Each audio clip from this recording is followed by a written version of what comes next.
Welcome to our channel KNR Videos Devotional Journey. Please like, share, subscribe this channel. Om Adha Vigneshwara Puja Harihi Om Devim Vachamajanayanta Devastam Vishwarupah Pashavo Vadhanti सानो मन्द्रेशमोर्जं दुहानाधेनुर्वागस्मानुपसुष्टुतैतु अयं मुहूर्तः सुमुहूर्तोऽस्तु यशिभो नाम रूपाभ्यां या देवी सर्वमङ्गला तयो संस्मरणान् पुंसां सर्वतो जयमङ्गलं शुक्लां भरदरं विष्णुं शशिवर्णं चतुर्भुजं प्रसन्नवदनं ध्यायेत् सर्वविघ्नोपशान्तये तथैव लग्नं सुदिनं तथैव ताराबलं चन्द्रबलं तथैव विद्याबलं दैवबलं तथैव लक्ष्मीपते ते ऐङ्घ्रियुगं स्मरामि यत्र योगेश्वरः कृष्णो यत्र पार्थो धनुर्धरः तत्र श्रीर्विजयो भूतिर्ध्रुवा नीतिर्मतिर्मम स्मृते सकलकल्याणभाजनं यत्र जायते पुरुषं तमजं नित्यं प्रजामिशरणं हरिं सर्वदा सर्वकार्येषु नास्ति तेषाममङ्गलं येषां हृदि स्थो भगवान् मङ्गलायतनं हरिः लाभस्तेषां जयस्तेषां कुतस्तेषां पराभवः येषामिन्धीवरश्यामो हृदयस्थो जनार्दनः आपदामपहर्तारं धातारं सर्वसम्पदां लोकाभिरामं श्रीरामं भूयो भूयो नमाम्यहं सर्वमङ्गलमाङ्गल्ये शिवे सर्वार्धसाधिके शरण्ये त्र्यम्बके देवि नारायणि नमोऽस्तु ते श्रीलक्ष्मीनारायणाभ्यां नमः उमामहेश्वराभ्यां नमः वाणीहिरण्यगर्भाभ्यां नमः शचीपुरन्धराभ्यां नमः इन्द्राद्यष्टदिक्पालकदेवताभ्यो नमः अरुन्धती वसिष्ठाभ्यां नमः सीतारामाभ्यां नमः मातापितृभ्यां नमः आग्नये नमः सर्वेभ्यो महाजनेभ्यो नमः आचम्य ॐ केशवाय स्वाहा ॐ नारायणाय स्वाहा ॐ माधवाय स्वाहा ॐ गोविन्दाय नमः विष्णवे नमः मधुसूदनाय नमः त्रिविक्रमाय नमः वामनाय नमः श्रीधराय नमः ऋषिकेशाय नमः पद्मनाभाय नमः दामोदराय नमः संकर्षणाय नमः वासुदेवाय नमः प्रद्युम्नाय नमः अनिरुद्धाय नमः पुरुषोत्तमाय नमः अदोक्षजाय नमः नारसिंहाय नमः अच्युताय नमः जनार्दनाय नमः उपेन्द्राय नमः हरये नमः श्रीकृष्णाय नमः उत्तिष्ठन्तु भूतपिशाचाः सर्वे ते भूमिभारकाः एतेषामविरोधेन ब्रह्मकर्मसमारभे ॐ भूः ॐ भुवः ॐ सुवः ॐ महः ॐ जनः ॐ तवः ॐ सत्यम्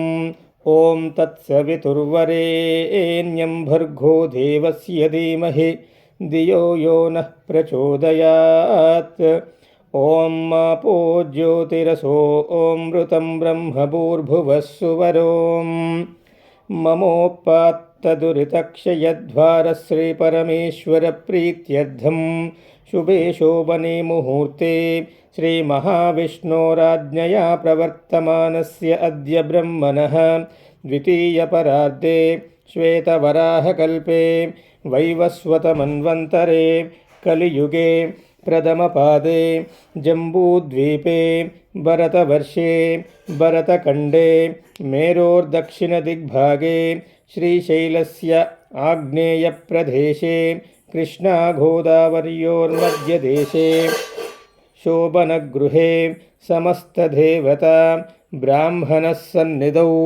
अस्मिन् वर्तमानव्यावहारिकचान्द्रमानेन स्वस्ति श्री क्रोधिनाम संवत्सरे दक्षिणायने हेमन्तऋतौ मार्गशीर्षमासे कृष्णपक्षे पंचमीतिथौ शुभवासरे शुभनक्षत्रे शुभयोगे शुभकरण एवं गुणविशेषणविशिष्टायां शुभतिथौ गोत्रस्य नामधेयस्य धर्मपत्नीसमेतस्य अस्माकं सहकुटुम्बानां क्षेमस्थैर्यधैर्यविजय अभय आयुरारोग्य ऐश्वर्य अभिवृद्ध्यर्थं धर्मार्थकाम्यमोक्ष चतुर्विधबलपुरुषार्थसिद्ध्यर्थम् इष्टकाम्यार्थसिद्ध्यर्थं मनोवाञ्छफलसिद्ध्यर्थं तथाधौ शुद्ध्यर्थं व्युध्यर्थं शान्त्यर्थमभ्युदयार्थं च महाजनैः सह स्वस्ति पुण्याः वाचनं करिष्ये। आदौ निर्विघ्नेन परिसमाप्त्यर्थं श्रीमहागणाधिपतिपूजां करिष्ये। तदङ्गकलशाराधनं करिष्ये। कलशं गन्धपुष्पाक्षतैर्यभ्यर्च्य कलशस्य मुखे विष्णुः कण्ठे रुद्रः समाश्रितः मूले तत्र स्थितो ब्रह्म मध्ये मातृगणाः स्मृताः कुक्षौ तु सागराः सर्वे सप्तद्वीपा वसुन्धरा ऋग्वेदोदयजुर्वेदः सामवेदो हदर्वणः अङ्गैश्च सहिताः सर्वे कलशाम्बुसमाश्रिताः आकलशेषु धावति पवित्रे परिषिच्यते उक्तैर्यज्ञेषु वर्धते आपो वा इदगुं सर्वं विश्वा भूतान्यापः प्राणा वा आपः पशव आपो अन्नमापो अमृतमापः सम्राडापो विराडापस्वराडापश्चन्दागुष्यापो ज्योतिगुष्यापो यजोगुष्यापः सत्यमापः सर्वा देवता आपो भूर्भुवः सुवराप ॐ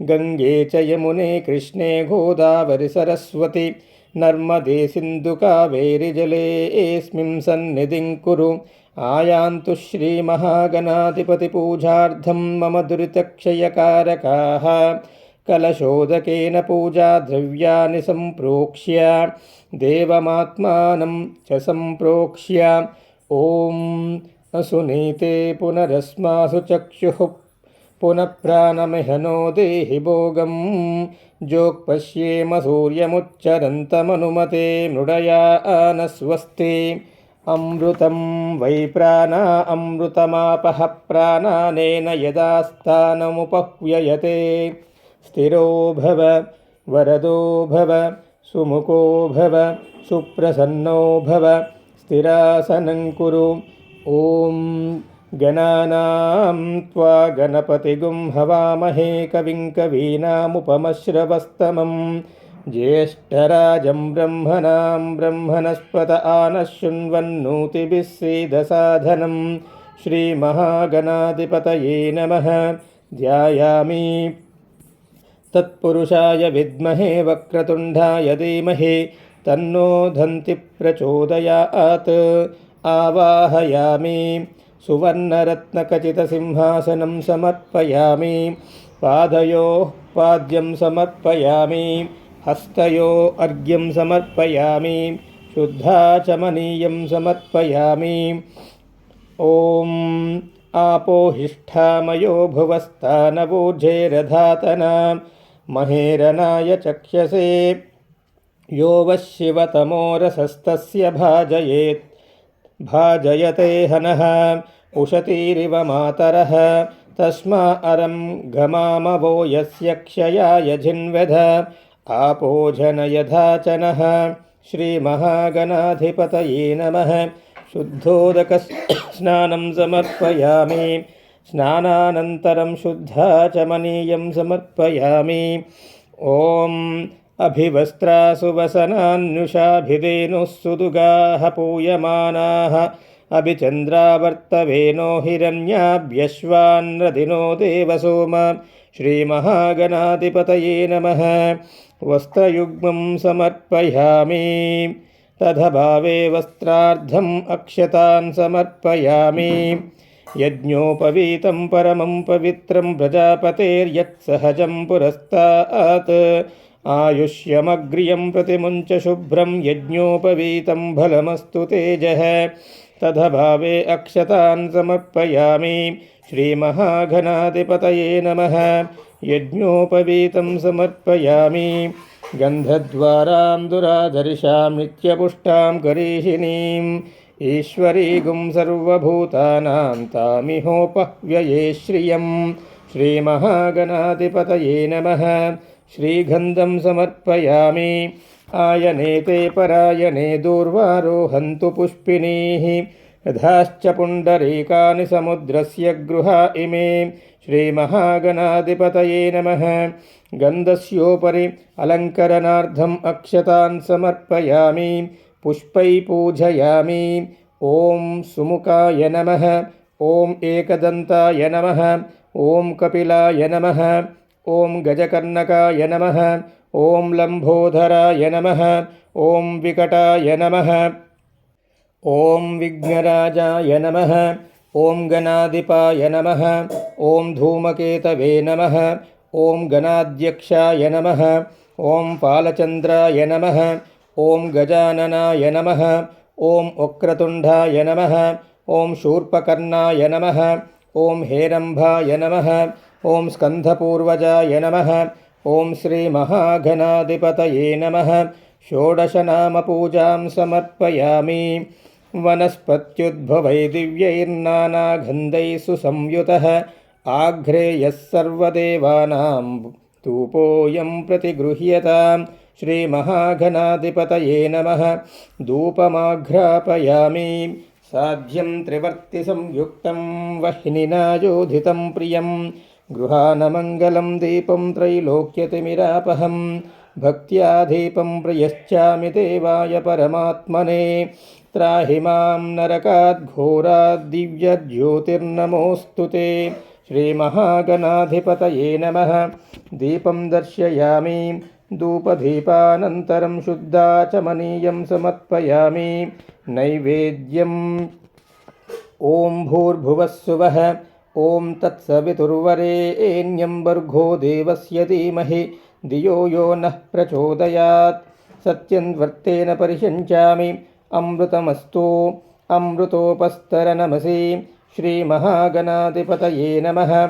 नैवेद्यं समर्पयामि। ॐ प्राणाय स्वाहा। ॐ अपानाय स्वाहा। ॐ व्यानाय स्वाहा। ॐ उदानाय स्वाहा। ॐ समानाय स्वाहा। मध्ये मध्ये पानीयं समर्पयामि अमृतापिधानमसि। उत्तरापोषणं समर्पयामि। हस्तौ प्रक्षालयामि पादौ प्रक्षालयामि शुद्धाचमनीयं समर्पयामि। पूगीफलैः सकर्पूरैर्नागवल्लीं दलैर्युतं मुक्ताचूर्णसमायुक्तं ताम्बूलं प्रतिगृह्यतां श्रीमहागणाधिपतये नमः। ताम्बूलं समर्पयामि। सुमुखश्चैकदन्तश्च कपिलो गजकर्णकः लम्बोदरश्च विकटो विघ्नराजो गणाधिपः धूमकेतुर्गणाध्यक्षः पालचन्द्रो गजाननः वक्रतुण्डशूर्पकर्णो हेरम्बस्कन्दपूर्वजः। षोडशैतानि नामानि यः पटेषु नयादपि विद्यारम्भे विवाहे च प्रवेशे निर्गमे तथा सङ्ग्रामे सर्वकार्येषु विघ्नस्तस्य न जायते श्रीमहागणाधिपतये नमः। सुवर्णदिव्यमन्त्रपुष्पं समर्पयामि। आत्मप्रदक्षिणनमस्कारान् समर्पयामि। यस्य स्मृत्या च नामोक्त्या तपः पूजाक्रियादिषु न्यूनं सम्पूर्णतां याति सद्यो वन्देतमच्युतं। मन्त्रहीनं क्रियाहीनं भक्तिहीनं गणाधिपः यत्पूजितं मया देव परिपूर्णं तदस्तु ते।